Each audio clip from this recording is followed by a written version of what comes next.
Okay, so this is dusty and dirty in here. Ooh. What do we have here? We've got some valve cover gaskets coming. It's gonna all come off, be cleaned. Down there needs a proper cleaning here. Transmission case there.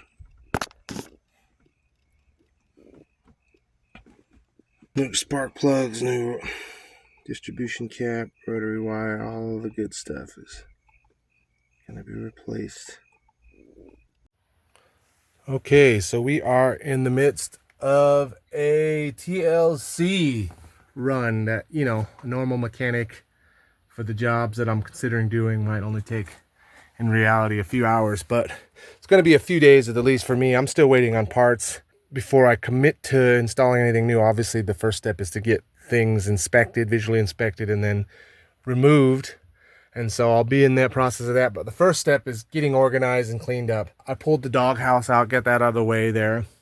Chalked up here on an incline, which is probably not the most ideal situation, but I don't have any, I mean, I have an alley I can put it on, but if I'm broken down for an extended period of time and the city needs to get into it's an easement. So I can't block that up.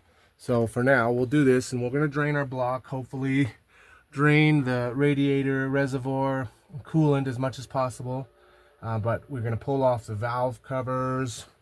We're going to pull off the air filter and have a look at the intake manifold and throttle body, and potentially replace the gaskets for that, and which includes a plenum plate gasket there, some end seals, and yeah, we've got new pulleys, tensioner pulleys. This says in English idler pulley, but you can see in the Spanish poleo tensora. So that we got one of those because I've lost one belt already and it was squeaking. So probably the tensioner pulley and or the idler pulley are ready to go, be replaced, and I got those.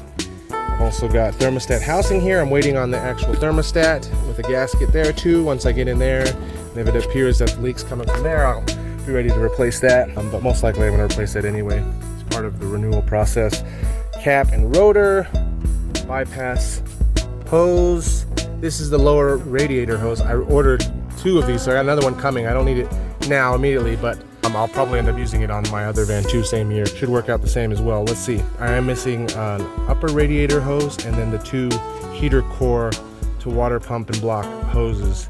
So I'm gonna wait till I get those off to see if I can source those locally and get exact matches.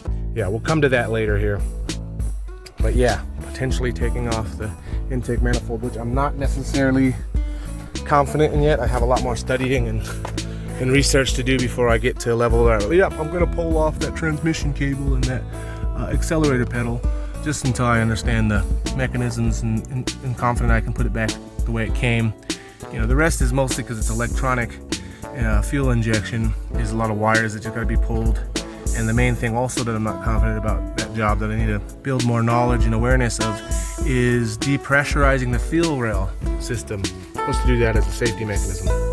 And so, but anyway, most of the work's going to be in the front there, getting off the fan, the clutch fan, getting that off. That's pretty easy. I already did that. I have a tool that helped me. So the clutch fan needs to be pulled off so I can access the water pump and also access the timing cover. So I might do that. I've ordered a timing cover gasket too. But we'll see. If I pull it all off there and it's just a few more bolts, or I notice an issue that needs to be addressed, then I can address it. So timing cover, chain timing cover. I don't know if I'm going to need to do the chain. I don't think there's any problem with timing. I don't want to start playing around with that. At least I'll make sure I'll be able to observe oil leaks, get it all cleaned up, and as well as the valve cover. There's clearly some leakage coming from around the valve covers that suggests, yeah, that it's time to get the gasket renewed in there. And because I'm going to be pulling off these heat shields anyway, which is just basically a few bolts from here at the top. I should be able to access it. Worst case, I'll have to get another wrench under there and do it from both sides. So one, there should be another one around here. Maybe that one will skip. At least 2 here, but there's 3 if I'm not mistaken. But 2 to 3 bolts on each side. Pull those off. And I'll have easier access to the spark plugs. Not that they're not really accessible, especially on the passenger side. This should be easily, but I don't have a spark plug boot puller, so I should probably get one of those to be safe and keep everything I'm pulling in and out intact. So new wires are coming as well. Already got the rotor and the cap. Already got plugs. Probably gotta get a new air filter in there, so I'm gonna pull this off. But yeah, what I was doing here is you probably want a bigger air compressor capacity than I'm using here. It's not adjusting, but because it's adjusted to this lighting. But anyway, something is better than nothing with compressed air. Already gave it a few spray down, but before, I was like, you can hose it down, degrease it, but I think initially I'm just gonna get all the dust out. You can see.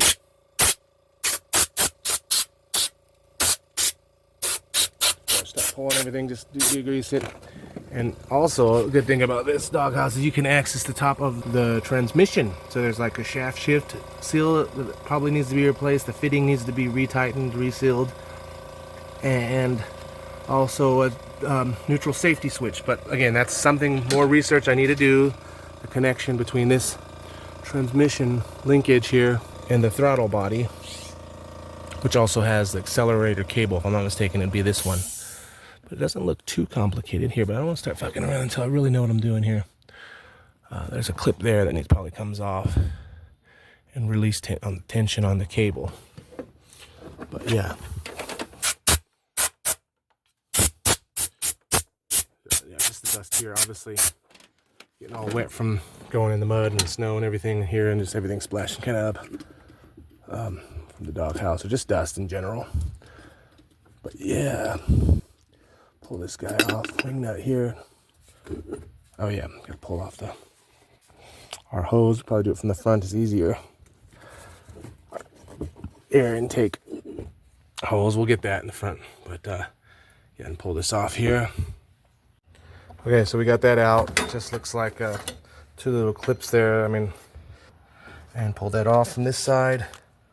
Ultimately, we are going to be doing some unbolting here at the alternator, 2 bolts, and there's an accessory bracket under that has several bolts, and then the air compressor bolted onto that, and another intake manifold bracket up there that's got a bolt or 2 on there, and then there's the oil dipstick bolt that is on the side of that under the alternator there that's coming out, and then our tensioner pulley.